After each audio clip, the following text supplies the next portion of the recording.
Hello, here are the twins. My name is Catherine. And my name is Daniela. Our channel is all about spiritual miracles and about out-of-body experience or a near-death experience. We really hope you enjoy our channel and we welcome a very special guest today. And if you like our channel, can you please do us a favor and hit that like and subscribe button for more amazing videos. Thank you. It's a pleasure to be here. Well, I always had a fascination with this thing of spirituality and the afterlife. And I remember even when I was 10 years old, I would go to the local public library and get the books out on all the supernatural stuff. But those days, I might read about Bigfoot and ghosts and UFOs and all sorts of things. But as I got older, it kind of focused my interest, and I started going to the College of Psychic Studies in London, which I wasn't a student there, but you could go and pay a little bit of money and the students could practice on you. So I'd go every couple of weeks and there would be mediums there and psychics and channels, and people would take you through past life regression. And so it's kind of like a thing where I was investigating all the time and trying to find out more information, and perhaps you could say more proof of an afterlife. And over the years I've been taken through many past life regressions, and I got to a point where this is something that I wanted to do. I wanted to take people through. So I went on a 10-month course of clinical hypnotherapy, and that was where you really learn hypnotherapy, and that was to do with helping people stop smoking and losing weight and phobias and all sorts of things. And then from there I went and I got certified in past life regression therapy. So now that's what I do, is I take people through past life regressions, and we find that there are things coming through from past lives that are quite negative, and so we have techniques for cutting the bond to the past life or releasing negative energy, or we can communicate with spirit guides and ask them to do some healing. So it can be really effective, and it's something that I still like to be taken through past life regressions myself. So over the years, like when I was 10 years old, which was quite a long time ago now, like 40 years, it's those 40 years I've learned so much through sitting with so many people with these talents and reading so many books. And now with my podcast, I've produced 330 episodes, and each one is an hour-long interview with somebody who has some amazing experience or is a researcher. And I talk to people about near-death experiences, reincarnation, that's children with past life memories, people who do past life regression. Then I talk to mediums and psychics and all sorts of people, and it's been a real education for me. And that's kind of brings us up to date of where I am now. I've had what I call psychic flashes.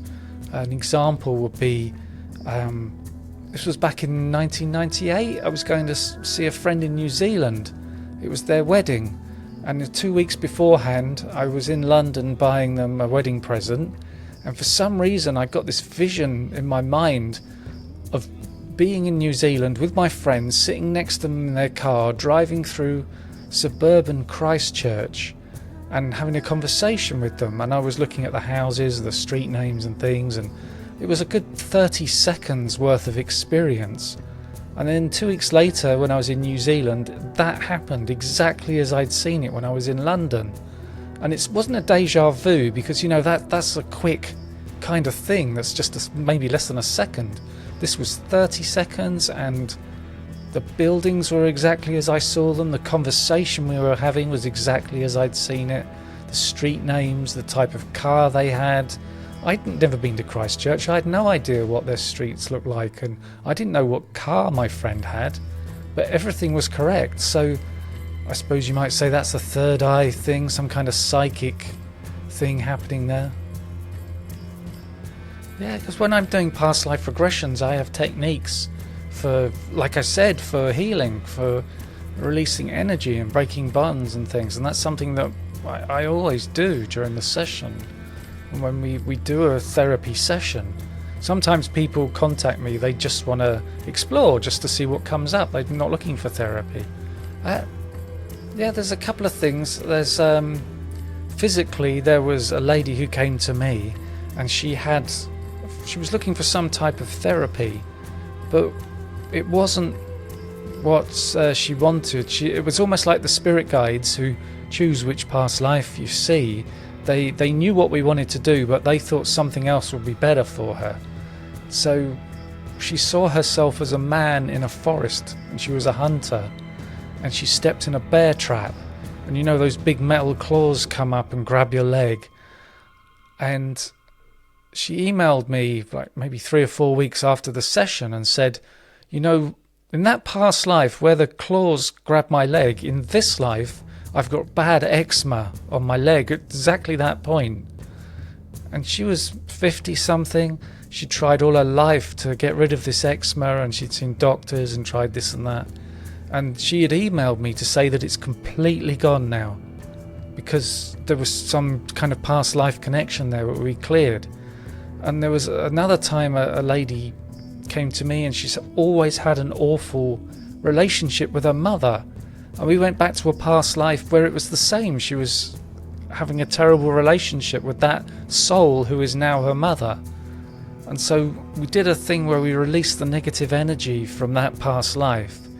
And she emailed me later and said she went to her mother's house for dinner on a Sunday. She said, this is the first time in 20 years I went through her front door and I didn't feel angry, and that we could have a good conversation. So there's all these kind of things come up, whether it's emotional or physical. And sometimes there's physical healing, but it's not like a complete cure and it's 100% gone, but something definitely works there that can help. Yeah, it's on Zoom. It's, since COVID, we started using Zoom, and now I do past life regressions with people almost every day. And I have clients all over America, in Australia and New Zealand and all sorts of places. It's amazing, this modern technology, and how it can make these spiritual things happen and we can get the connection. Well, I do sessions that are about an hour long, and they're $139 US, and my website is pastliveshypnosis.co.uk, because I'm in England, I'm on the south coast of England. And they can be very effective. Just a couple of days ago I did a session with a lady, and she was crying her eyes out during the session, and afterwards we finished the hypnosis and she's saying, I feel so much better now. And it's like a big emotional release. Yeah, I think if you get a skilled hypnotherapist who knows what they're doing, what it might do is find a past life that would kind of inform you on why you feel like that in this life. And so that could help you and the way you interact with people and how your attitude is and that kind of thing. What we do at the beginning of the session is we invite spirit guides to be with us, and we ask for their assistance, and we say to them, take us to the past life that is the origin point of this issue. And we could say, take us to the past life, the origin point of relationship issues, or something like that. And so we're targeting the past life, and it makes it quite effective, because that can take us to exactly what we need. I kind of feel like I'm a facilitator, and it's probably the spirit guides who are doing the magic. I'm just helping them connect with the client that I'm working with. Well, I suppose my podcast is focus on evidence of an afterlife. That's what I'm really looking for. So I'm really fascinated by these kind of times where you have a child that can remember a past life, and they may be 4 years old, and there's no way they could know about this complete stranger.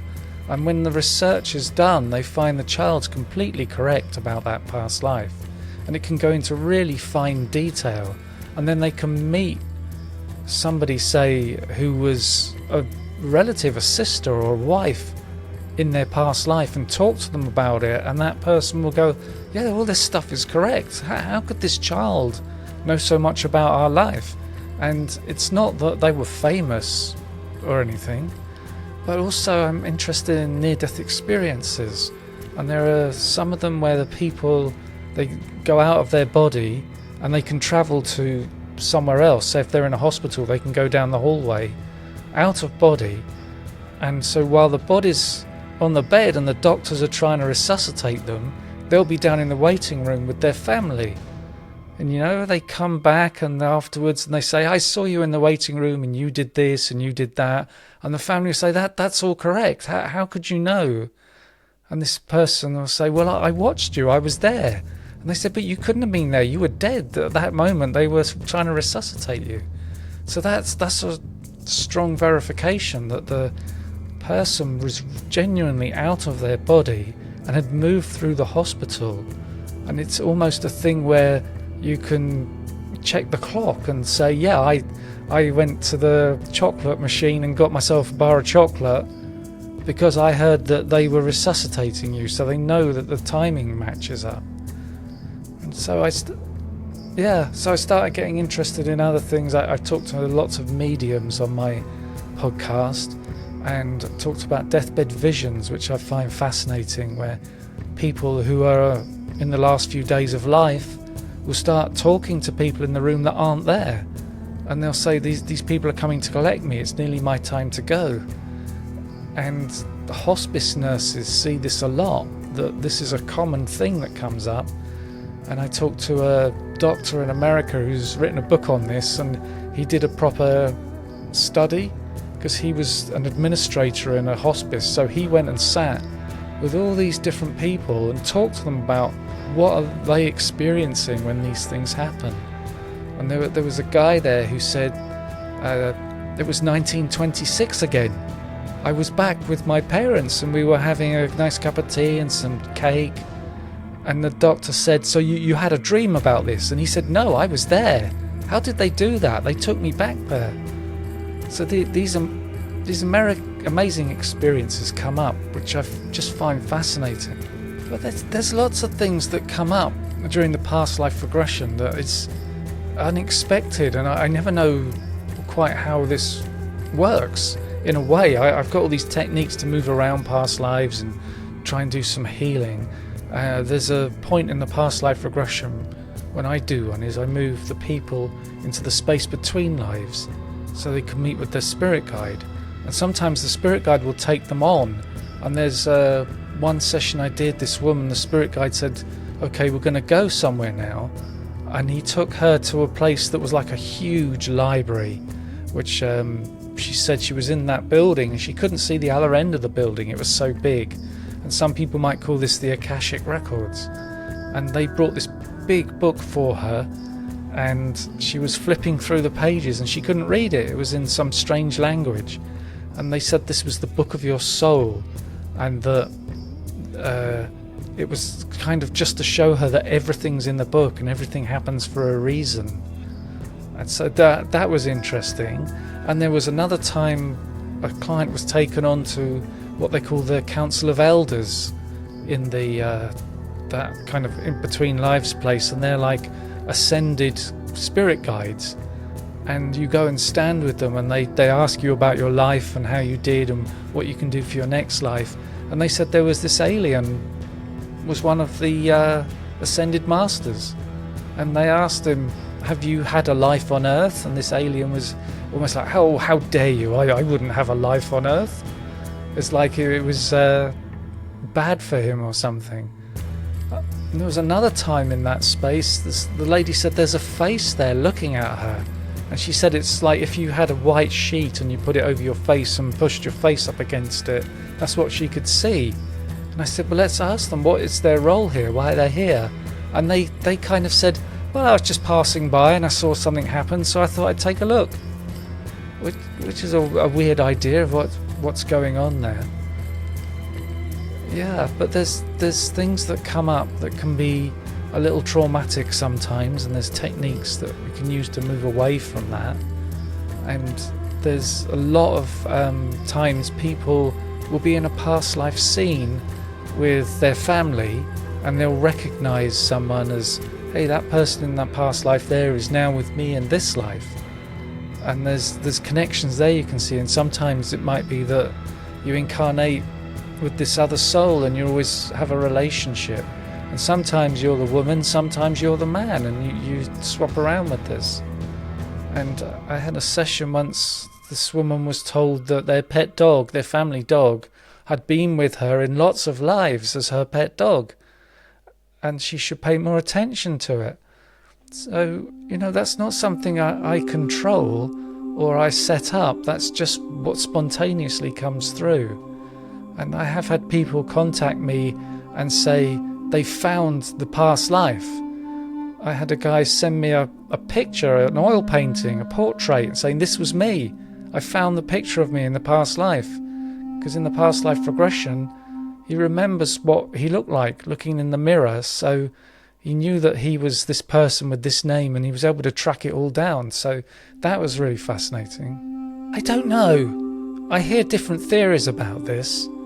There's some people that would say that when we first start incarnating, you start with the smallest animals or maybe insects, and then you work your way up through the chain. You become a cat, then you become a dog, and you might be a horse, and then eventually you become a human. But there are others who say that a human soul is a human soul. You would never incarnate as an animal. So it's that kind of thing where I say we can't know for sure, but there's all sorts of ideas. We hope you liked our video. See you next time. Bye. Bye.